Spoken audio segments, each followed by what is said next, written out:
All right, and how long have you been here? I've been in Colombia for 3 weeks. Colombia for 3 weeks, and Cartagena is your first city? Yes, that's our first city. All right, and what made you choose Cartagena? The price of the flights. The price of the flights? Yeah, I paid like $246 to come from Chicago. For everyone? Yeah, for everyone. Yeah. For 4 people. Have you seen the prices right now? They're insane. Yeah. Seeing that it's summertime now in the right. States, it's gone through the roof. Right. I'm glad I got all my stuff early. That's why I chose to do this trip during May, because the prices were like triple. Yeah. You know, what if you try to do it in June and July. Right. So. I had a friend that wanted to come also, but then she couldn't go because her daughter was graduating school and some other things, and she was like, oh, I have to go in June, and then she like looked and she couldn't find anything to do. Right. No, they're like $300. They're as high as they were for New Year's. Yeah. I was here for New Year's, December 31st for 2 weeks, and prices were high then too. But the city was so beautiful. Was it colder? No. This city, it doesn't get cold. No. That's why Medellin was her first time too. It was a surprise for her because it's definitely cold. You need a sweater at night. You want to wear long pants. Here it's like always tank tops, surf city. Yeah. You know what I'm saying? No, it's too much. It's too much for me. And what do you do officially? I'm a freelance writer, so I have worked with pretty much the same clients for the last 4 years. And I got into that by posting on like Craigslist and just saying like, hey, I'll write anything you need. So like resumes, essays, like I help with research. Like I'll go out and get the research and like try to put it together. Right now I'm trying to get into like content marketing. So kind of a mixed bag because it's not always like steady financially. Like right now I'm seeing like a slump for summer, but it's been good for us to be able to travel and kind of just live and not have to be in the rat race in the United States. Right. All right, so was this always part of your plan? Was to move abroad but still receive US dollars? No. So I had my first child at like 18. Okay. And then pretty much from there I was told like you can't go traveling, like you can't do anything. Like, you gotta go to school, you gotta go, you gotta do this. So then I kind of like gave up that dream. Like I'd always wanted to travel because when I was like 9 or 10, I went to Ecuador, like on a missions trip. Okay. So I kind of like had that traveling bug from like that moment. And then I learned that I was part Mexican, and so I wanted to learn Spanish, right? So then I was like, oh, I'm gonna learn Spanish. And then I kind of like got into like that international like feeling, like talking to people from Mexico, whatnot. So then I was, 10 years later, I have 3 kids, and I was like, well, this is just ridiculous. Like, I don't want to like work. I don't like this. I don't like working 9 to 5, being away from the kids. And then I was working like a job that I was on call. So then I had to like, I had to go out at night and like and I'm a single mom. Like, what am I doing here? So eventually, it's a really, really long story. Go ahead, we have time. Okay. So I'm adopted, and I was adopted. I'm a transracial adoptee. So my adoptive mother is white, right? Okay. So that's been like a really hard journey for me. Like, kind of separate from like the whole single mom issue was this journey with her. She is not understanding of like racial issues. She's not interested in like getting to know me as a person rather than just the child that she like adopted and like had to take care of, Okay. So pretty much when I first got on this travel journey, like we had a falling out where I said like this is a toxic person, like she's really just not interested in being a mother. Like she's never really been a mother. It just took me a while to like open my eyes and see that like it's not me, it's her. Right. So I said, like, she's always the one saying, like, you can't travel, you can't do anything now, you have kids, you have to go do this, you have to go do this. And I'm saying, why? Like, there's other people doing this, Right. So I started, like, investigating, like, is this possible? Like, can I travel? Like, I want to travel, And then we got into couch surfing. We started looking at couch surfing and trying to get people to come to stay with us. Because I thought, okay, well, I can't go anywhere really, but I could probably have somebody come stay with us. Maybe we'll find some interesting people that way. So then we had a couch surfer that came and stayed with us, and she was from like the area. She was from Milwaukee, and she was just passing through like from Chicago to Milwaukee. But she told me about Workaway. So I don't know if you know anything about Workaway. Yeah, she was like, oh yeah, we've done this like Workaway thing, and you can just go and like look up people to stay with. And I was like, oh, okay. So then I was like looking at Workaway, like, okay, so if I don't have to pay for like a hotel room everywhere we go, because that's like the most expensive part usually of like your trip is paying for a place to stay. So I thought, okay, well, if we can get accommodations, we could probably go. So then I started like looking at that, and then I just made the decision, like, I'm gonna do this. Like, I'm gonna quit my job, I'm gonna travel the world, like, I'm gonna do, you know, what it takes. So then I did that. I quit my job. I like started looking for workaways. Well, I mean, not necessarily in that order, but then I didn't quit my job first. I looked for the workaways. I like planned everything. I waited till like tax time. Okay, I was like, hey, where's the cheapest ticket to go abroad? Like, I didn't want to come to South America because I figured like we live here, so we can easily go there anytime. Right. It's better for me right now when I have money to go to the other side of the world. So I found a ticket for like, it was like $200 a person to go to France. So that's how we started out. Like, I started looking for workaways in France. We got that. Then I said, okay, we're gonna go to Spain.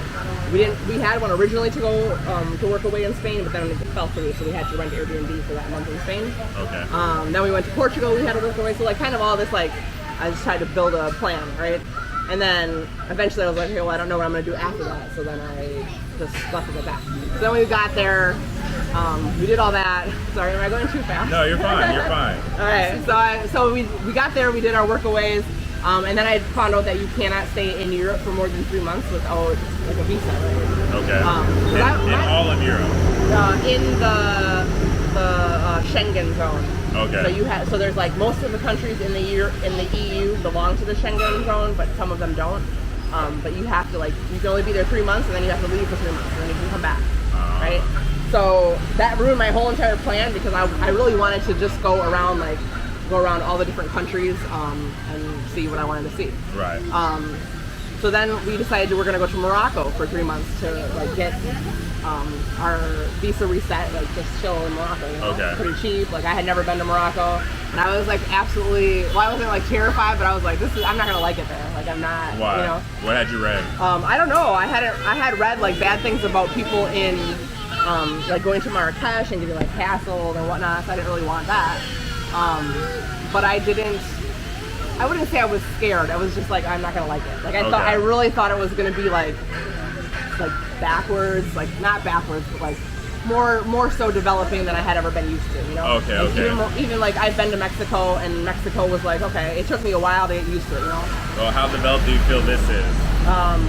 More so than Morocco. More so than Morocco? Yeah, definitely. Okay. But do you think Morocco more is because of their culture, religious practices, like it's more of a maintenance than being behind the times? I don't think they're behind the times. It's a lot to do with like religion and like culture. Yeah, for their infrastructure. No, their infrastructure is okay. Okay. I would say it's about like infrastructure-wise, it's about the same. Although I feel like I every time I drive in the streets here, well, I don't drive, but every time we go out, I feel like this city is like just one thing placed on top of each other. I don't know if that makes sense. Like that's just my feeling. But like, in the same way as a major city like New York. No. I don't know. It's been a long time since I've been to New York. Oh, okay. Like I've so been like in Chicago. I feel like Chicago is like pretty planned out like blocks, and I just feel like everything here is like boop, boop, boop, boop, like on top of each other. I don't know if that makes sense. Okay. Throughout the time that you're going from country to country, because you'd be considered a digital nomad, so you use your visa in different countries until it expires, and then you move to the next. How are you choosing your countries? Okay, so we're kind of not. We're not using our visas until they expire. So like I said, we went to Morocco to reset our 3 months in Europe with the plan that we were going to go back to Europe after that and do more workaways, right? And then we kind of fell in love with Morocco. Like I didn't expect to like it, but it was really cool. Like it was just, you know, like the food is fresh. Like the people are really kind, like really sweet.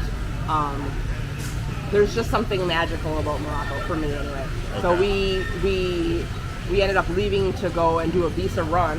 So we left to come back.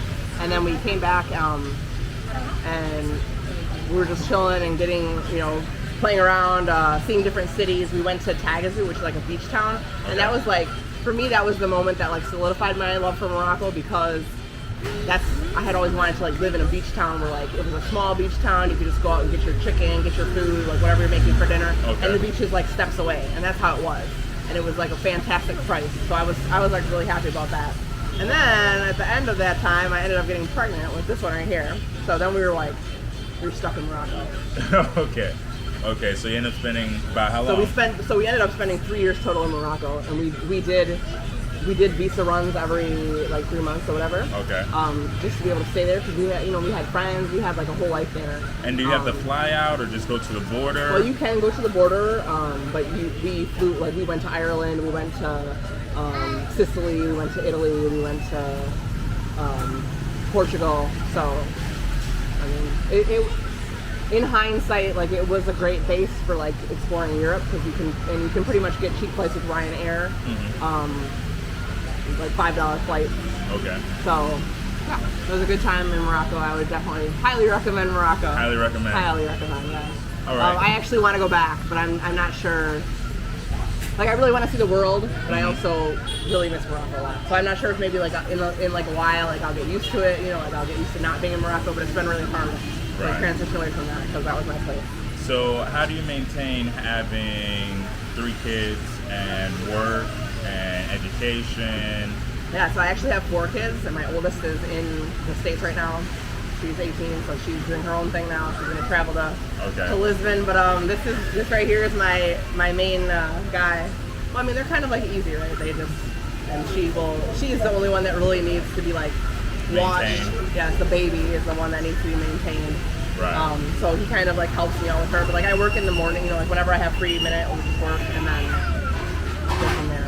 Okay. Yeah. So it's not really like a big thing. We just like, you know, if I'm working, they'll hop on the Hub School or the Duolingo and then just work it out. Okay. Yeah. All right. Cool. Good. And so, what about like activities or sports?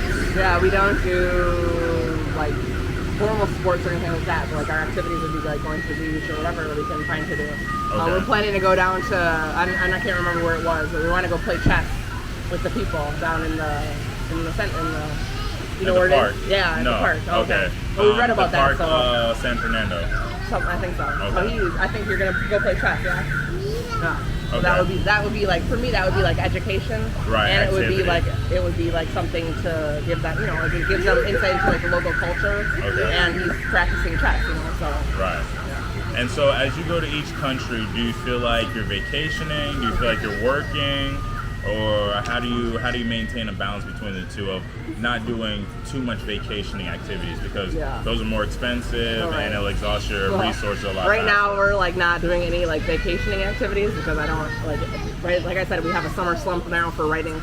I'm trying to get into new things right now. So like I'm trying to get into like this content green marketing.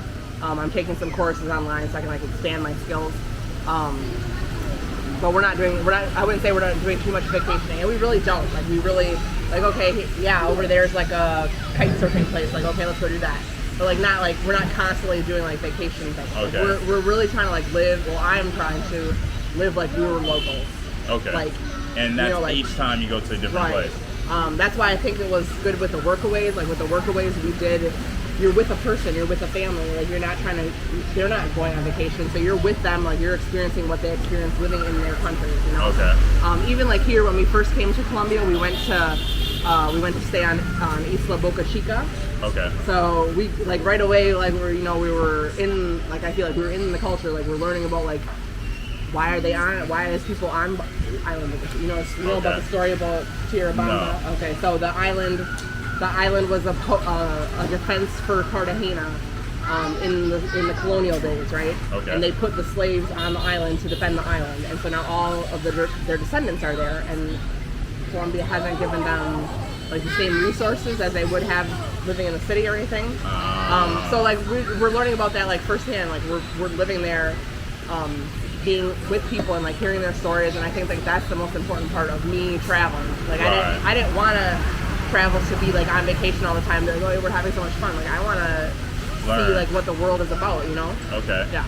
Hey, another good one then, if you're into that, would be the Freedom Tour to Palenque. Yeah, I want to go to Palenque. We did that, and I did a cover on it, and it was great. Yeah. Now that's an educational experience. San Andreas, the Rizal, that's another good experience as well because their story is similar, in that the British owned the island of San Andreas originally, but because of its distance from the crown, they ended up giving it to Colombia. But it's actually closer to Nicaragua. and they attempt to claim it, but that's the battle that goes on with it. I think that's like one of the primary things that I've seen like on our travels is like how colonization has affected different countries. Right. And I'm trying to like bring that to light to the kids too. Like that was kind of one of the purposes of when I took them out of school in the first place. First of all, because of the gun threats that we were having, like, you know, school shooting threats. Right. My daughter had 3 threats, like where they had to like lock down the school to make sure that nobody was going to come in shooting in 1 month. Really? And then I was like, we're done here, you know. And secondary to that was I wanted them to learn actual history and like Black history and all that kind of stuff. So I feel like that has been like the most valuable thing in our travels so far is just seeing like firsthand like how that's happening, and also like climate change.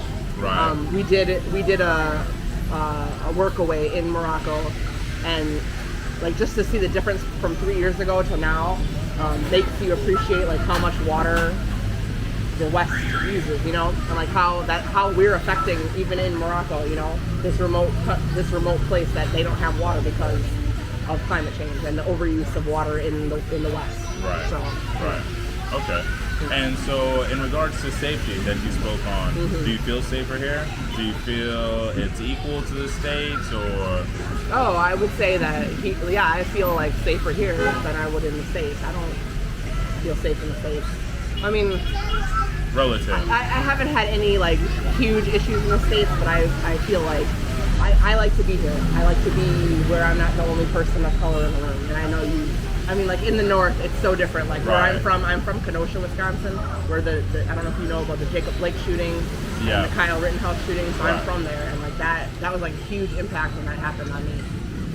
But I feel just like at home, like comfortable, like not, you know, like not. I feel like learning the language is like really important. Like even if you just try, like even if you just speak a few words.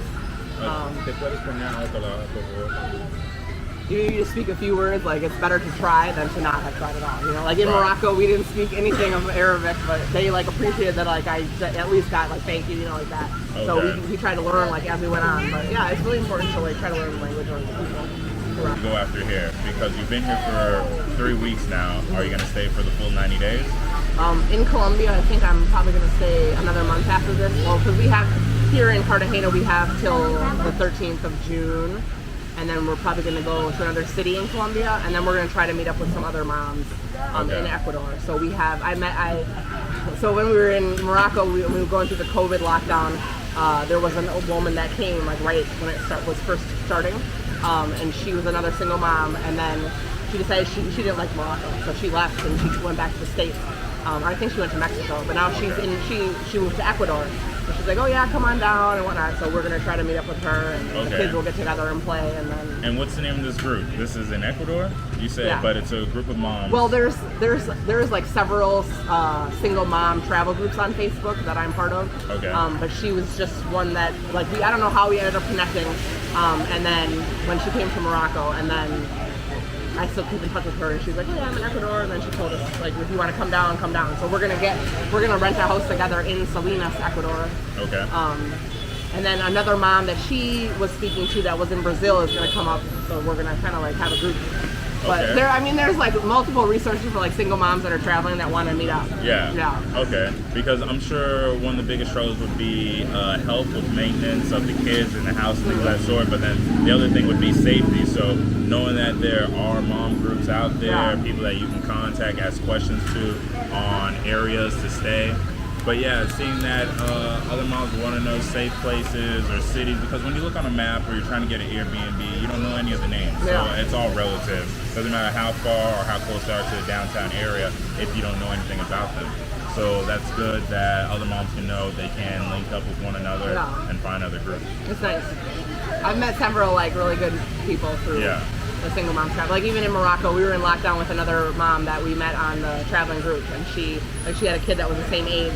And then she actually moved into our same building where we were. So the kids, even when we were in lockdown for like 2 months, and the kids could just go, you know, back and forth. And it was really cool. So yeah, it's a really nice way, especially because like being a single mom, you like struggle so much to find your community or like find your people, your tribe, your village that can help you. Like there's a lot of single moms who don't have support, you know. Okay. So yeah. All right, that's cool. So as far as like health insurance or medical bills, things of that sort. Like, what type of precautions do you have, or safety net do you have in case like they were to get sick, or?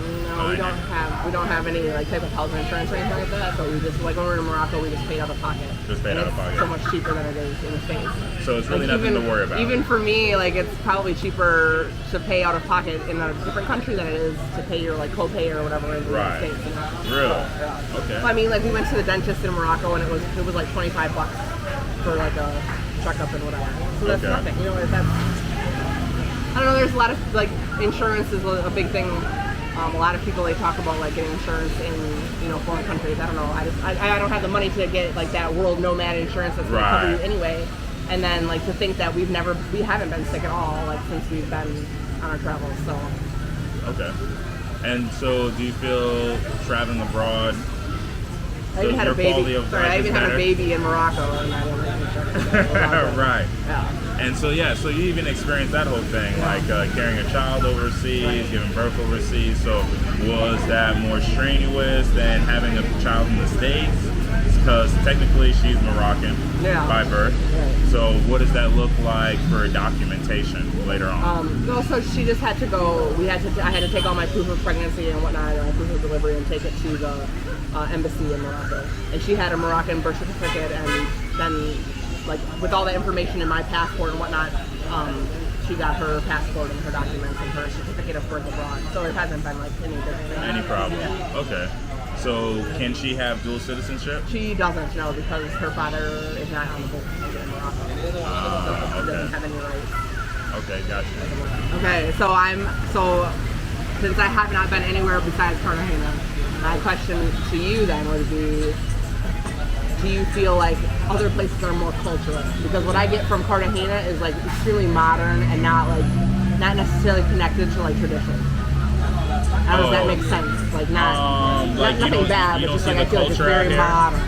Oh, okay. I don't know what place you've been to yet, but just here. Okay, well, no, Cartagena is very cultured. They're very historical. Yeah. I know anytime I let people know that I'm Haitian, they're instantly like African blood, African lineage. Cartagena was the first free slave city in Colombia. So Palenque was the first free slave town, but it wasn't Colombia at that point in time when Palenque was here. So Cartagena is known for its African roots, the music, the champeta.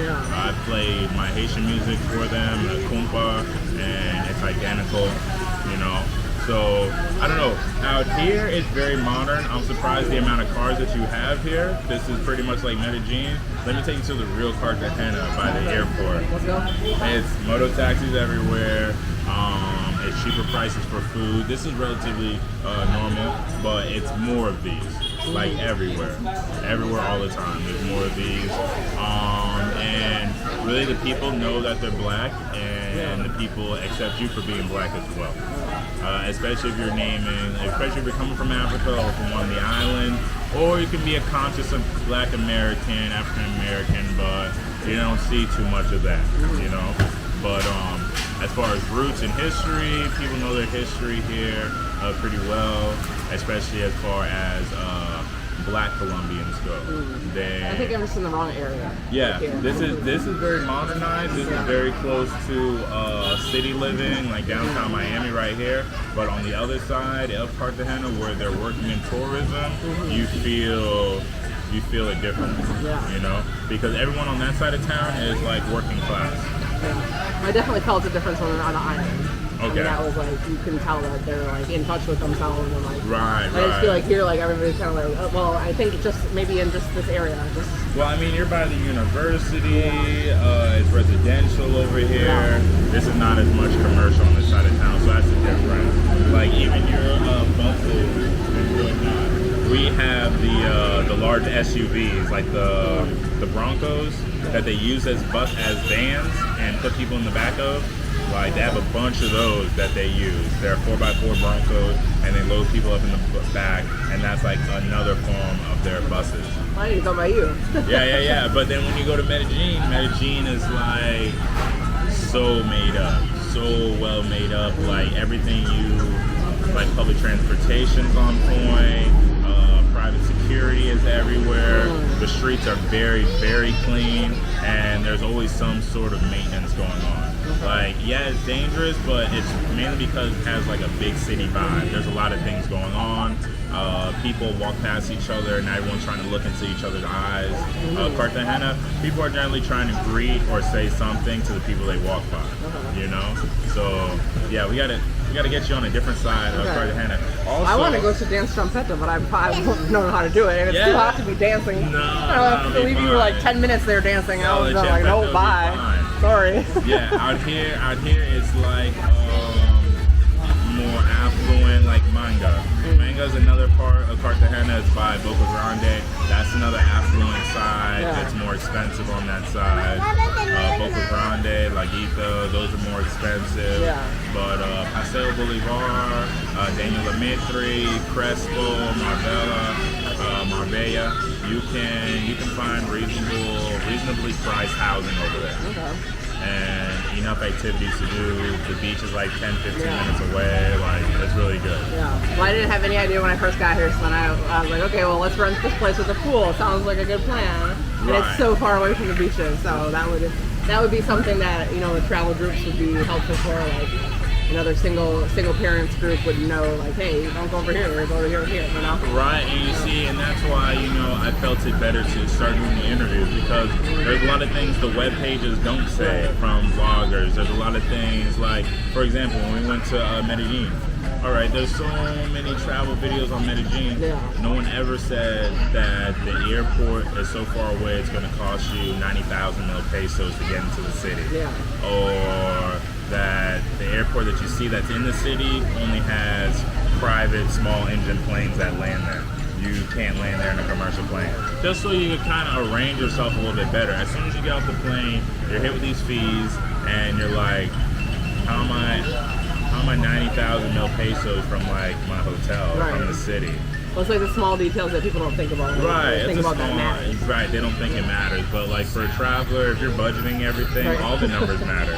All the numbers matter, and you have a family, so the numbers matter even more. You know, and that's why I asked, like, you know, if there was an emergency situation, what would be the backup plan? If you didn't go back to the States, would you go to a cheaper country? Or how do you bounce around? Or do you have a nest egg for emergency situations? No. So there's really no emergency that wouldn't be, like, if I had gotten into an emergency situation, I had called my friends and have them transfer me some funds, but we've never had any situation like that. Like, okay. We didn't know. Well, actually, we did. Last summer, we went to Europe, and it was right when, like, COVID was kind of like all these travel like restrictions and whatnot. And we were supposed to be able to go to, or we were going from Portugal to Italy, and we had a layover in Dublin, in Ireland. So to go to Italy, and I had been planning to go to Italy with just the PCR test, the antigen test, right? Okay. But then it turns out that Dublin, you had to have a PCR test, even for transit. I was so angry because it was, you know, like we had 3 of us that needed them. That was like $300 instead of the 75 that I had planned to spend. So yeah, so I had to like get some help from my friends and then pay them back at a later date. But that's like the only time that we've run into like an emergency situation like that. And as like COVID like subsides, I hope that is not going to happen again. So, yeah. But I don't have an emergency nest egg, and that would probably be something that somebody would criticize for. But I mean, the universe always turns out, and I'm positive that the universe is going to give me what I want and need. Right. I like that. I always like to stay positive as well. Yeah. Do you want to be in the video? Do you want to tell them about life in Morocco?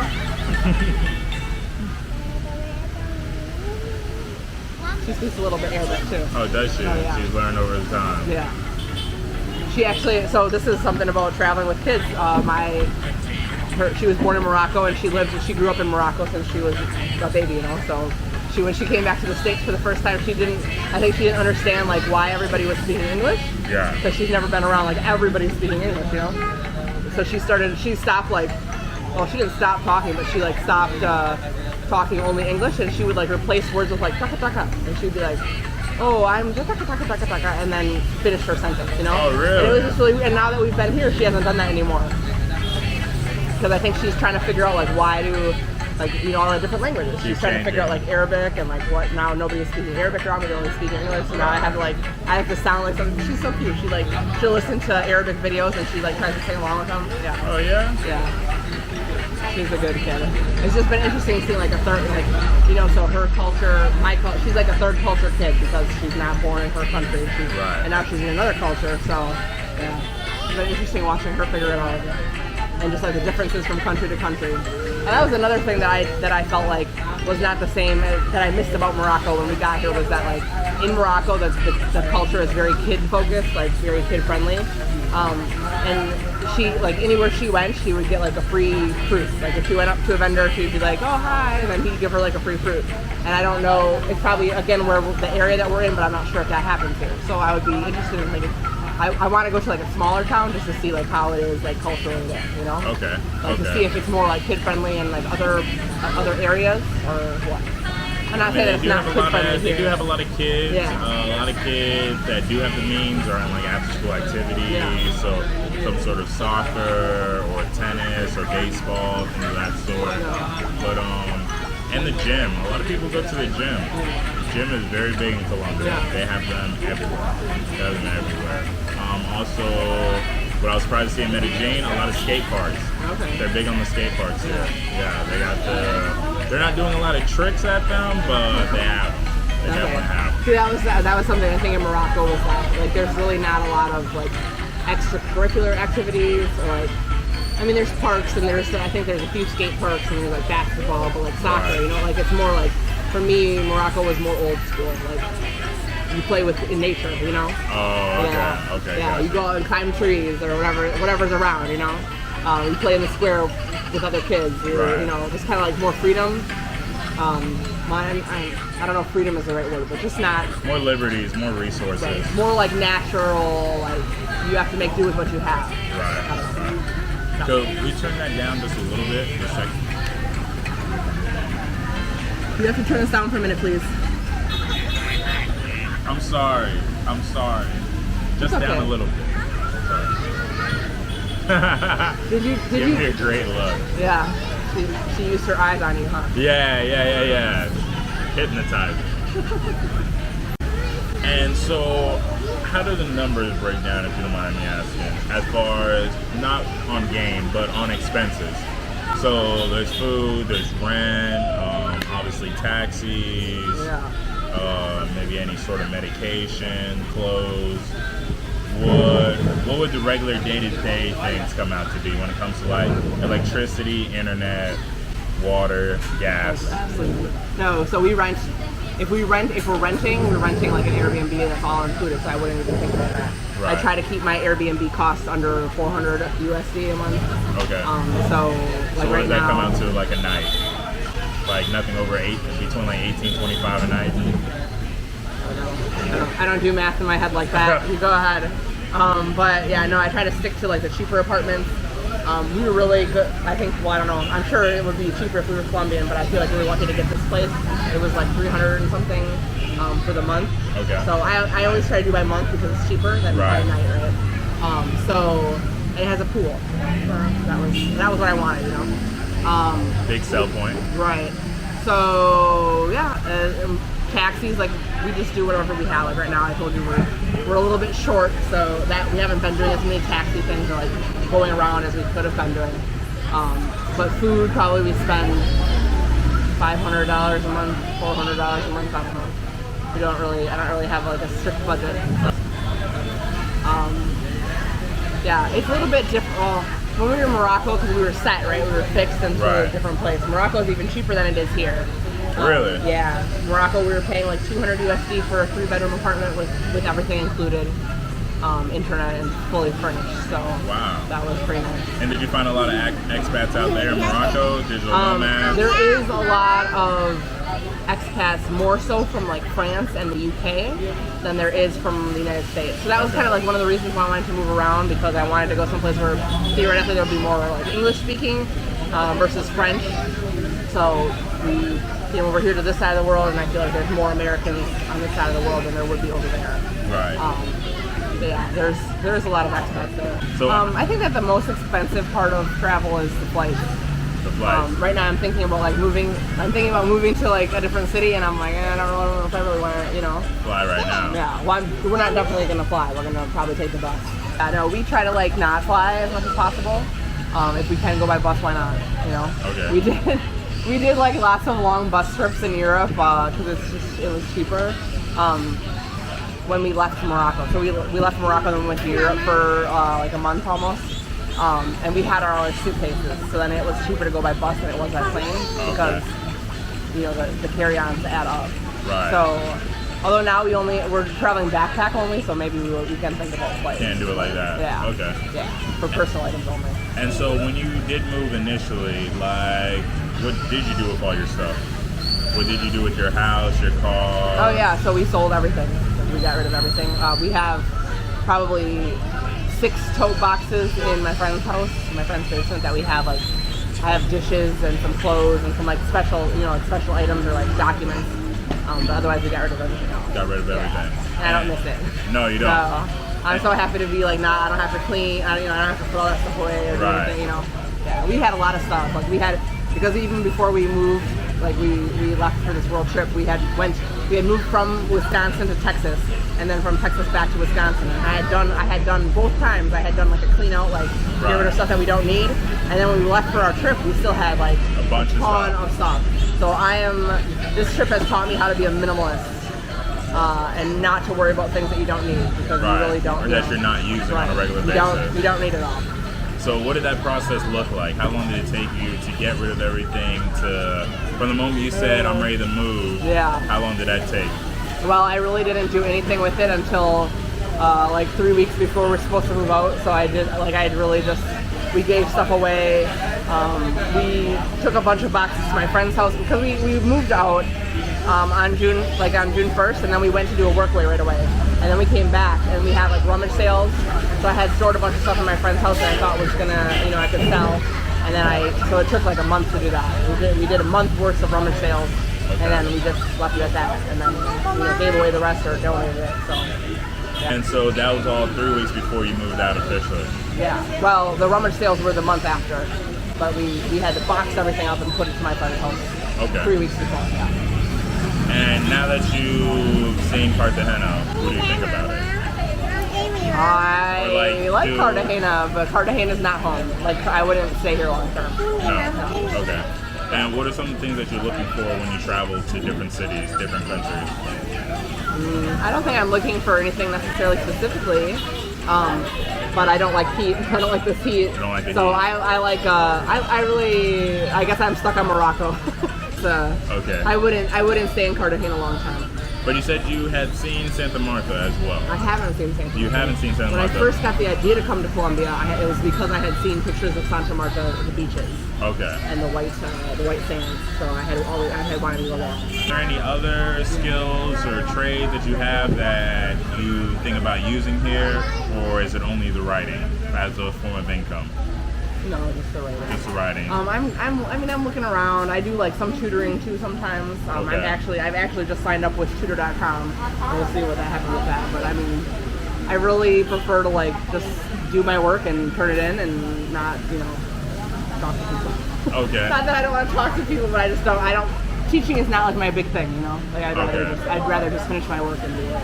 Okay, because you see a lot of expats do language classes or go to work in tourism with the tours and the boats and things of that sort. So that's always like a go-to backup plan. Well, see, expats working in tourism, I don't know how I kind of feel like that is taking some of the work away from the local people.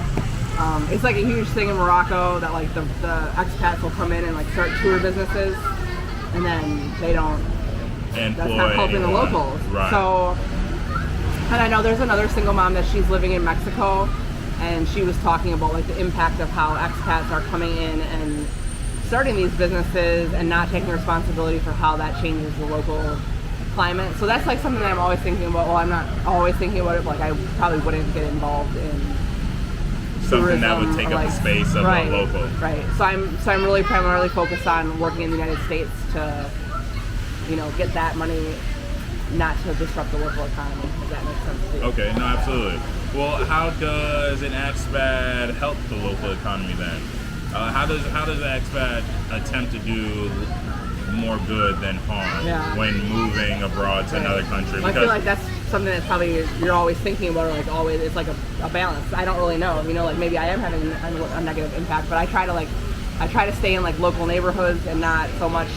I try not to use Airbnb. Like in Morocco, we were renting from like a local person, not, if I can make those connections before I get there, that's great. But like right now, we don't know anybody, so I had to go, that route. But if we go to like a smaller city, I hope that I would be able to meet somebody who is local and not just through Airbnb, Okay. I guess, just contributing to like taxis or living, living like a local person, maybe not going to the big grocery store, maybe, visiting the local supermarket. There's little things that's, it's a learning process also. Like every time you go someplace new, you'll see like, how can I better contribute to this to not have like a negative impact, Right. Okay, that's good. That's good that you think about those type of things. Yeah. Even like, if it's even like the hot water, all the expats I've spoken to, when I ask them if they have hot water, they're like, of course I have hot water. Yeah. What's wrong with you? Right. But it's like, no, it's not of course you have hot water, because there's some expats that wasn't really a big deal for them. That wasn't a deal breaker. Yeah. A bigger deal breaker might be like the Wi-Fi speeds, or the internet connection, or whether or not there's an area for them to park their car or motorcycle, whatever it may be. That was one of the things when we first were considering to Colombia, and we were looking at Santa Marta, and there was expats talking about there's no hot water, and I was like, I don't know if I'm gonna like that. But it's fine. Like, why would we need hot water in this scorching heat? Yeah. Right. And you do see the difference. Like, I take about 4 baths a day. 3-4 baths a day, just because after every activity, if you come back to the house, you might as well freshen back up and then go on to your next task. But it is a lot. Yeah. It is a lot. It's another task you have to put into your day. Right. I think it was like I said, with every like move you make or like everything that you're experiencing, like you just kind of you open your mind more to like different things that you can incorporate into your life, or like important things that you value. Like I probably when I was living, I know in the States, when I lived in the States, I didn't value like water or like water conservation or like, and living in like not so much here now, but in Morocco we had, we didn't have water for a couple days, we didn't have light for some time, so you just value those things like so much more, like appreciate that you have it good, and like appreciate when you don't have it, like how to make it without that, so. Okay, yeah, I like that. Yeah, no, the experiences are definitely eye-opening, and that's why sometimes I'm even like depressed when I go back to the States, because like the people with less can give you so much more than the people that have it all. Oh, that's definitely true. So like you feel like the time spent with them is a little bit more rewarding. Yeah. And it's not because you feel like, I've helped them or I've rescued them from something. No, but just the genuineness and the time that was passed. Yeah. It's so much more real. It's so much more intimate. It can be lethargic. Yeah. Well, it's not like in the United States. It's more like transactional. Like, what can you give me? And if you can't give me anything, maybe I don't care, Right. Whereas here, like, okay, I can't really give you anything, but like my time, so. Right, I can make sure our time is worth everything. Right. So, and that's great, because you can't even buy it, Right. So they value the things that you can't buy. Well, it's more, here, I'm sure, and Morocco and like a lot of countries are more collective in nature than they are individualistic.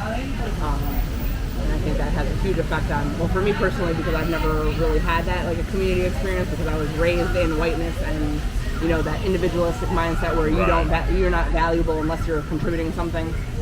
So like for me, it's been really healing to be out of the United States and in a collective culture where I feel valued just for myself, not for anything that I'm doing or being, just me, Okay. Yeah. So what would you tell another single mom that's attempting to do this, or that's looking to become a digital nomad, live abroad, she has 2-3 children as well, like, what would you tell her? What should be her things that she thinks about?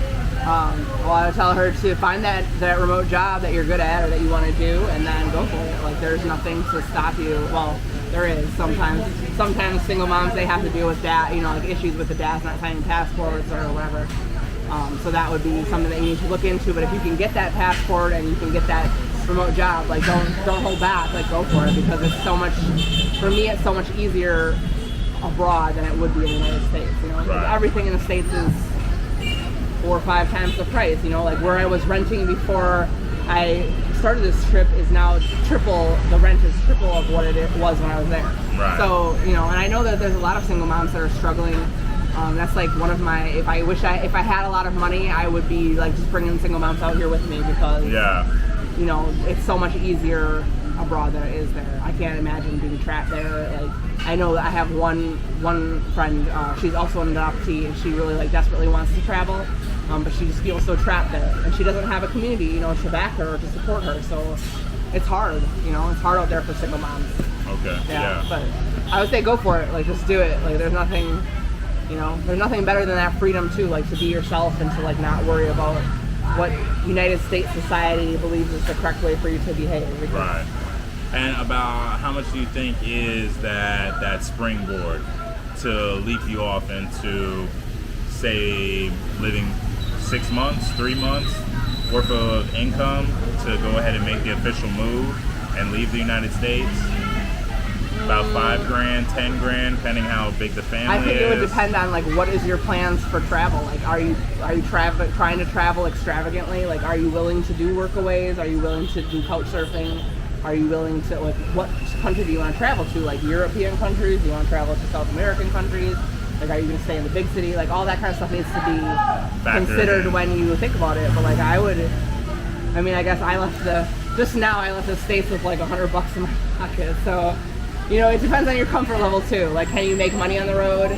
Like, do you have, like, something steady? Because, like, that's for me, it's a little bit difficult not having something that you know you're going to get paid every 2 weeks.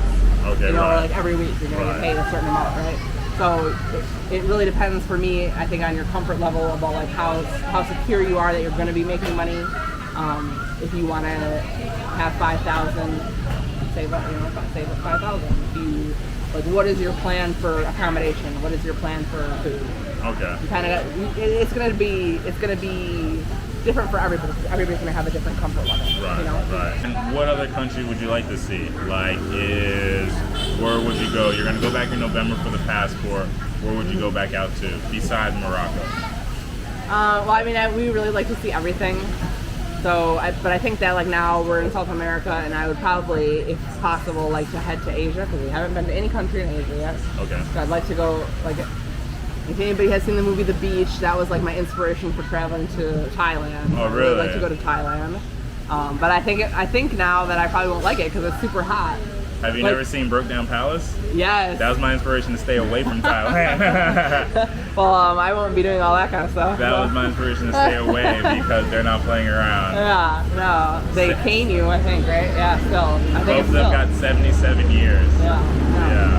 Well, and so that's actually a concern, like, you know, just all those little things that you can think of that, like, could go wrong, you know? You have to, like, be really careful with that. But no, I probably would still go. But in at least one country, Singapore, the Philippines, I've heard they're really beautiful. I had friends go over there. One of the mom that lived with me in Morocco, she wanted to go to Bali. Bali, okay. So, you know, someplace over there, we gotta at least, like, hit the continent to say, like, we experienced this and, like, we saw, you know, because I don't have any knowledge of, like, Asian cultures or anything like that. Like, okay. I'd like to experience their culture, and, like, learn from them, and, but like, 2 places that I really, really want to go are Fiji, and I want to go to Papua New Guinea. Okay. And why those 2? Just Fiji because it looks beautiful, and I want to learn about their traditions and customs. And Papua New Guinea because it looks like it's kind of like a little bit dangerous, and it kind of appeals to the thrill seeker in me. So I probably wouldn't go there with kids. Yeah. I don't know. You hear stories, but I think it would be also like they're really like tribal. Like they have a strong tribe, you know, strong cultural ties. Okay. I'd like to learn about that too, like just their history and like how because they've really maintained like tribes, like strong tribes. Okay. To this day, so I would kind of like to just learn about that and like how they kind of, you know, escaped the influence of the white man. Right. Maybe Mongolia too. Maybe Mongolia. Yeah. And someplace off the beaten path, you know. Right. And you said about, you'd go there without the kids, but who do you call when you do need help? Or like, do you go out to bars or movie theaters? Do you find Facebook groups when moms are like meeting up without kids? No. Do you ever use a babysitter? So when we were in Morocco, I had a nanny, like a part-time nanny. And I used her sometimes to go. Yeah, so my son has offered me to go out many times, and I just haven't taken him up on it because I don't really feel the need to do that at this point right now. Okay. But I did have my nanny in Morocco, and I would go to the hammam to get a massage and whatnot. But I mean, there's not too many days for you. I just like at this point right now, I'm just not. I don't want to be separated right now. Okay. Like I've worked hard to be with my kids, so I don't feel the need to be separate them right now. Right now, but I know that it's coming, and also because I did like when I had my first child at 18, and I did a lot of like leaving her with a babysitter and going out. So maybe I feel like kind of guilty now. I need to be at home right now. I don't need to be going out. Like I've already done that with my life, Okay, got you. So that bridge already been crossed. Yeah. Quite a bit. I mean, I wouldn't not go out, like, but I just don't feel the need to go to like clubs or bars or anything like that. I'd rather get together with other moms and go with the kids, Okay. And so would you potentially marry a local, or would you want to run into another expat? So obviously, like I was in a relationship in Morocco, which resulted in me getting pregnant. So I would say that like I'm not trying to get involved with local people. I don't know. It's hard to say, Like it's just a whole other. Especially Morocco is like a whole different cultural mindset, and it's impossible to like. It's not impossible for a person that's not of that culture to understand it, but it's like you're never gonna be on the exact same page. Like there's always gonna be a disconnect. And I don't know how it is here. I mean, I'm not really like looking to date or anything like that at this point. I wouldn't say it's like an impossibility, but I'd probably rather at this point date a traveler. And also because in some cultures they can't, or some areas they're not able to get passport or like to travel like visas. So I would rather have somebody that can travel with me if I was to be looking for somebody, but I'm not looking for somebody. Yeah. All right, got you. Yeah. All right, that's good. So I think we pretty much touched on all bases from education, healthcare, travel, banking. Yeah. Did we talk about banking? Yeah. Banking sucks. No. I would recommend the Charles Schwab card for banking. That's the only one. What do you use? Capital One. Okay. It's like a credit card though? Yeah, it's a credit card. Okay. So they don't charge you foreign transaction fees? I don't use it to withdraw money. I use my PNC debit card to withdraw money. And do they charge you foreign transaction fees? Yeah, they do. That's the only thing about traveling that I really, really super hate is the transaction fees. You can't like escape it. The ATM fees when you should take out money. And in Morocco, you could only take out 200, the equivalent of 200 USD per transaction. So like if you wanted more money than that, like when I wanted to go pay rent, I had to take out twice, so that's $10 every fee. So that's the thing. So get that Charles Schwab card that doesn't have any transaction fees. Really, Charles Schwab card? I think it does still have foreign transaction fees. They just refund your ATM fees.